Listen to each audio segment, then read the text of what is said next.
if they actually honor the peace deal, that is R-Arcss, which is the Revitalized Agreement on resolution of conflicts in the Republic of South Sudan, Dr. Riek Machar would be the interim president in case of the president's incapacitation. Welcome to Jimosi podcast. So today we'll just be doing a follow-up on one of the stories or one of the trending topic that we covered last week. And the story was about if Riek Machar would or could take over the presidency if anything was to happen to Salva Kiir. And it got a positive feedback from the people. The comment section was lively, and that's what brought us today. That's what brought us here today. So that we're going to look at those comments, and it also sent us to go and look at the 2011 Constitution and the 2018 Peace Agreement. Yes. Yeah. So, what are some of the comments that stood out from your end that we're going to look at? Okay, so the first comment is from Chan Lujok. He said, transition provisions for different countries are based on their individual constitutions. That is true. And that you can't look at Uganda or Rwanda and say that's what South Sudan will do. And then the second part of that comment reads, if they actually honor the peace deal, that is R-Arcss, which is the Revitalized Agreement on resolution of conflicts in the Republic of South Sudan, Dr. Riek Machar would be the interim president in case of the president's incapacitation. In this case, he means that in case President Salva Kiir becomes incapacitated, then the right person to take over the presidency should be Dr. Riek Machar, according to the R-Arcss. And the continuation of that paragraph says, what you are talking about is SPLM party leadership, of which Dr. Bol Mel would assume and not Riek Machar. So that is, if President Salva Kiir was to be out of the equation, then the next person to be the party leader of the SPLM-IG is going to be Dr. Benjamin Bol Mel, because he's now the second in command. Yeah. So of which, for the party leadership, it's correct on that. But if we go to the peace agreement itself, it will say, let's look at some of the other comment too, and then we'll just address all of it at the same time. Okay, so the other comment from James Mondeng, it says, the rule says if anything happens to the president, the vice president takes over. If anything happens to the vice president, then it's the Speaker of the House who should take over the role of the presidency in South Sudan. So based on those two comments, we looked at the Constitution of 2011 and the Revitalized Peace Agreement of 2018. According to the Revitalized Peace Agreement of 2018, there are three instances where if the president is unable to, like if the president is not in office, then there are three different instances where the first instance is in the event of temporary absence of the president, the first vice president shall act as the president and commander-in-chief of the national army and the overall commander of all other organized forces. So that's for temporary absence. For example, like if the president has gone for an international trip, right? Okay, and the second instance under 164 says, in the event of temporary absence of both the president and the first vice president, the president shall delegate one of the vice presidents to act as the president and commander-in-chief of the national army and overall commander of all other organized forces. So as you all know, we have 5 vice presidents in South Sudan, the first to the 5th vice presidents, right? So this means if both the president and the first vice president travel outside the country, then one of the remaining 4 vice presidents will take over the presidency and perform all the roles of the president, awaiting their return. But then what we were talking about in the video, will Riek Machar take over the presidency after President Kiir, was in case of incapacitation. For example, if the president dies while still in office, then who is to take over? And in that video, we said Bol Mel, based on the appointments, the recent appointments and the rise of Bol Mel to being almost the top of the SPLM party. And according to the Revitalized Peace Agreement of 2018, Article 165, it says, in the event that the post of the president falls vacant during the transitional period for any reason, including mental infirmity or physical incapacity of the office holder, the replacement shall be nominated by the top leadership body of the respective party as at the signing of this agreement. Such a process of replacement shall not exceed 48 hours. So that means the president will be replaced by someone from within their political party, which is SPLM-IG, within 48 hours of being incapacitated. Yeah. So in this case, the presidency would not automatically go to the first vice president, according to how I'm reading it. I don't know what you think. Yeah, so the 2018 peace agreement was a power sharing, and it's a power sharing between the government and the opposition, which were rebel by that time.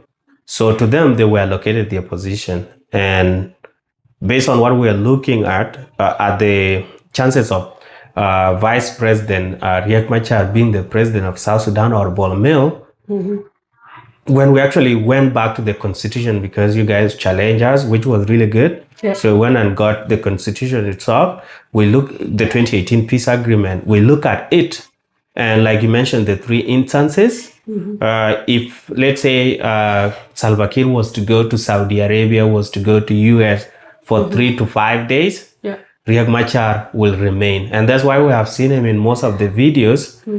When Salva Kiir goes out of the country, when he's coming back, the person that receives him at the airport is Dr. Riek Machar. When he's leaving, it is always him. So that means he's welcoming the leader back after he had been the leader of the country for those few days the president was away. But the second scenario that was given in the 2018 peace agreement was that if Riek Machar and President Kiir, for some reason, there's a mission that needed them outside. Let's say all of them are temporarily sick and they need to go, all of them at the same time. For medication? For medication, let's say to Nairobi for a week, or they go to different countries. So long as both of them will be out of the country. Among the remaining 4 vice presidents, one of them will be chosen to act as the president in their absence. And then the third one, like you mentioned, that we were referring to, of incapacitation of the president. And that one, as per the 2018 peace agreement, is very clear. The person that will take over is the top leadership party, which is the ruling party at that point.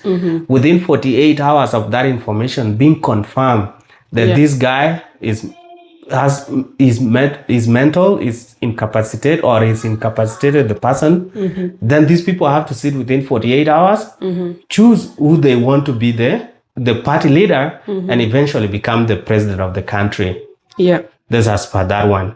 And if you go to the same 2018 peace agreement, just to show you that the first vice president and the presidency parts are different, is that even Salva Kiir has no powers to replace the first vice president.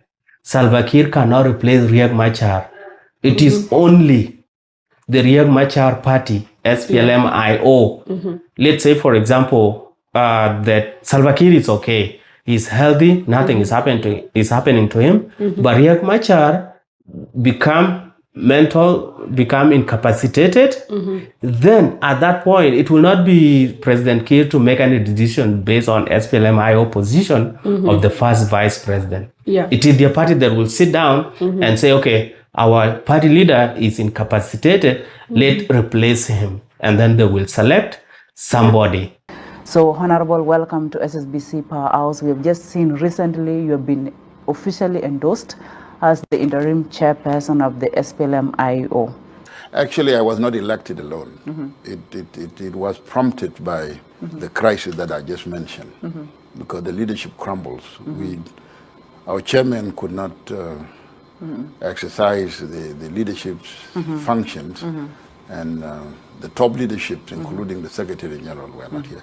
So we held an emergency consultative meeting, and we consulted our constitution as what we can do, and we found out that within our constitutional structures, you have NLC, which is the second largest organ of the party, which sit between session, and always in conjunction with the political bureau. So we held the consultative meetings that elected the top leadership, the interim chair, the interim secretary general, and the interim deputy chair. So that's what happened on the 9th. And that somebody will become now the first vice president. And those positions or those powers as per the 2018 agreement were to hold until South Sudan goes for an election. Yeah. And after the election, after the army are unified, after the whole country has come as one, and there's a clear opposition party and the government, and then people go for election, whoever that will win the presidency become the president, and they choose their vice president. And then there will be no other there will be no 5 vice president, there will be no first vice president. Yeah. That was what was said to happen as per the 2018 peace agreement. And then even the constitution would have to be rewritten or revised, because the 2011 constitution and the revitalized peace agreement of 2018 are they are like temporary basis of transitioning the country into a full democracy. Yeah. The 2011 constitution is not enough. Like when I looked at it, it's 155 pages.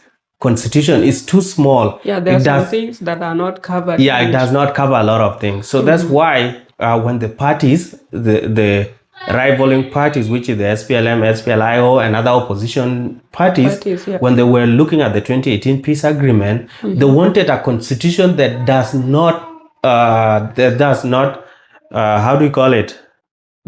favor any political party. Yeah. Because in 2011, when South Sudan got the independence, SPLM was the only known party. The other small parties were small fish.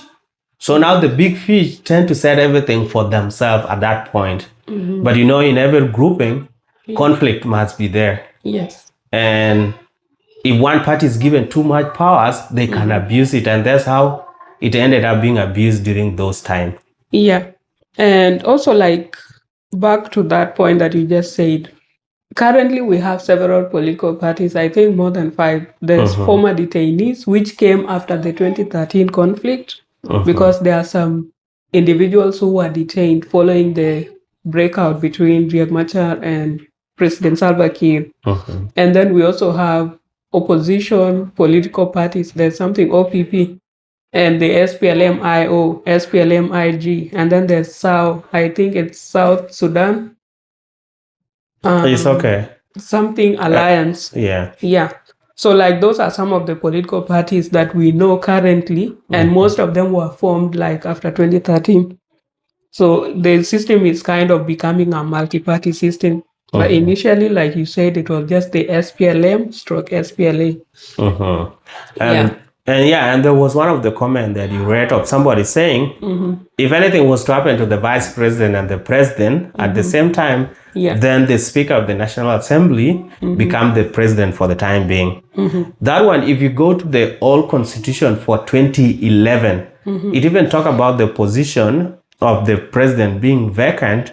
It's not the vice president at that time will take over for at least 90 days until people call for election. So when it comes to this scenario of a speaker becoming the president, I'll give you the example. Let's say, for example, Riek Machar and President Kiir, let's say in 2011, when they were still president and vice president. Let's say they go on a plane, they're going somewhere, bad thing happened, bad weather condition, they all die in a plane crash. Then the person that was supposed to take over vice president is no longer there, and the president is no longer there. Now the third person now in command to take over will be the Speaker of the National Assembly. And that's what that guy was referring to. He's correct as per the 2011 Constitution. But as per the 2018, no. The Speaker of the National Assembly has no that opportunity of becoming a president even for three months. Yeah, and also to make something clear, like these are some of the instances where the office of the president can fall vacant according to the 2011 Constitution under Chapter 2, the President of the Republic. So if you go to Article 102, that is Article 102.1, it says the office of the president shall fall vacant in any of the following cases. Let's say, for example, the expiration of the term of office.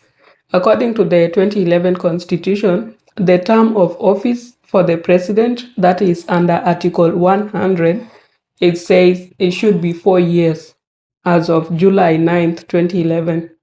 So elections were supposed to be held after every 4 years. Yeah. And then the next one is resignation in a public address to the people through the National Assembly, which is the president declaring that he is resigning from the position, or impeachment in accordance with the provisions of this Constitution. So as we all know, president, vice president, they can all be impeached in democracies. For example, recently we saw Rigiji, the deputy president of Kenya. He was impeached not long ago. And then there is mental infirmity or physical incapacity based on the official medical report submitted by the Medical Commission to the Assembly for information, or the last one in case of death, which is one of the things we looked at. So in these instances, according to the Constitution, again, it says if the office of the President of the Republic falls vacant prior to the conduct of the general elections, the post shall be assumed by the Vice President pending the filling of this position within 14 days. That is within 14 days from the date of the occurrence of the vacancy. And the Vice President will be a nominee of the political party on whose ticket he or she was elected. So like in this case, like we said earlier, if something was to happen to President Kiir back in 2012, between 2005 and 2012, Riek Machar was the vice president. We didn't have all these other vice presidents, right? So in that case, if we were to go back in time, then Riek Machar would assume the office in case any of the 5 incidents occurred. Yeah, so and that will be it. So what we're going to do, some of this subsection of the 2018 peace agreement that we just read out, because when we're talking about the space of presidency and all this, we're referring to things that will happen after the 2018 peace agreement. So we're going to put them in the comment section. You can read them and make interpretation for yourself. But our interpretation of what it means based on that English, that's what we have said in this video. And also we're going to put the link for the 2011 Constitution and for the 2018 peace agreement, so that you can search for yourself, read for yourself, understand for yourself. And then we go from there. We also had another comment from Shadrach. Shadrach was correcting a point that I said in the video. that we just looked at. Will Riek Machar take over the presidency in case of President Kiir becoming incapacitated? And one of the things that I mentioned is that if you look online, you rarely come across any job description of the first vice president. Yeah, and then that is at 5 minutes and 25 seconds. So if you go there, it say the job description for the first vice president is the governance cluster. The other thing is you guys are really doing a good job, but it will be more satisfying to mention the constitutional provisions that back up your analysis regarding the presidential takeover. Because the fact is South Sudan is an exception because this is power sharing government, a transitional government. Refer to R-Arcss to provide the accurate info to the public. Thank you. So that's what we've just done in this video. Reading the comment and then going back to what the Constitution and the Revitalized Peace Agreement says. And then on the part of the job description for the first vice president, I actually went into the R-Arcss, and this is what it said. Yeah, so there are duties that are outlined in the 2018 peace agreement that belong to the first vice president that it was going to handle. So there's if you go to Article 110, that is the Council of Ministers of the Artigonu, that is the Revitalized Transitional Government of National Unity. There are various vice presidents. So the first vice president is the one in charge of the governance cluster, and it has like 12 ministries, some of which are the cabinet affairs, presidential affairs, foreign affairs and international cooperation, Ministry of Justice and Constitutional Affairs. So these are like ministries that have something to do with international relations and the governing body within the country. And then if you go to the economic cluster, which is currently headed by Dr. Benjamin Bol Mel, then it has 11 ministries, which are like finance and planning, petroleum, mining, any economic activity that is carried out within the country. Those are the types of ministries under Bol Mel. And then for the service cluster, it's like higher education, science and technology, general education and instructions. There's health and public service. Those are, I believe, under Tabandengai. So that's 5 ministries. And then for the Vice President of Infrastructure cluster, there's 3 ministries: energy and dams, transport, roads and bridges. And then the last ministry, which is under Nyandengit, we have gender, child and social welfare, humanitarian affairs, culture, youth and sports. So those are the categories. It's also under the Revitalized Peace Agreement. We are going to put that subsection there. And then we also have the allocation, as we said. This is a power sharing government. So there's the proportion of how ministers are supposed to be allocated to each political party. It's at the last, like within page 15 of the R-Arcss. So the 2018 peace agreement will put it there. How to navigate it: if you're using computer, you control F to find, and then you write what you're looking for. So if you control F, a space will open, and then you type in vice president and take you direct to where the vice president is. If it is president, you type in president, it will take you there. Any other information that you might want that will be in that document, you just type in a small subheading, it should be able to take you there. So you're going to look it for yourself. And that's what we just wanted to mention. We really like the feedback, and it also led us to go and improve on our knowledge too, which is really good. That's it for today's video. Thank you for the growth. We're seeing so many subscribers and the viewership going up, which is really great. And if you are watching the video, please like and leave a comment. That way you are engaging with the content and the algorithm will pick it up and take it to other people who might be interested in it as well. Yeah.